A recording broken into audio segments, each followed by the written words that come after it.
যাদবপুর বিশ্ববিদ্যালয় একেবারে অরবিন্দ ভবনের নিরাপত্তার দায়িত্বে ছিলেন। কি পরিস্থিতি তৈরি হলো, কীভাবে সামাল দিলেন?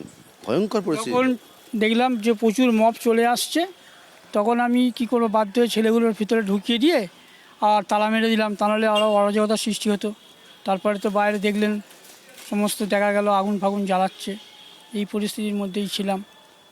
আমি তো একা ছিলাম ডিউটিতে, আর তো কেউ ছিল না ওই সময়। প্রথম দিকটা কি বললে একদল পড়ুয়া এসে? বললো গেট খুলুন, গেট খুলুন, ওরা ছুটে আসছে। তা আমি গেট খুলে দিলাম, গেট খুলে দিলাম, ওরা ভিতরে ঢুকে গেল। ওরা সেফটি হয়ে নিয়ে, প্রাণ তো বাঁচাতে হবে না, ওরা ভিতরে সেফটি হয়ে গেল।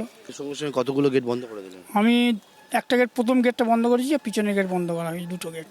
তারপরে আপনি কর্তৃপক্ষের সঙ্গে যোগাযোগও করছিলেন, আমি দেখছিলাম। ফোনে কথাবার্তা বলেছি, ওরা এসছিল। তারপরে আমাদের যে চার্জের ছেলে সুব্রতবাবু, উনি এসছিলেন, দেখাশোনা করলেন, সমস্ত কিছু বললো।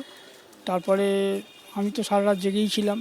আমাদের সারা রাত দেখছিলাম আতঙ্কের পরিবেশ। হ্যাঁ, পরিস্থিতি খুব খারাপ ছিল, সোজাসুজি কথা। ক্যামেরায় শ্যামল জানার সঙ্গে পার্থপ্রতিম ঘোষ, এবিপি আনন্দ, কলকাতা।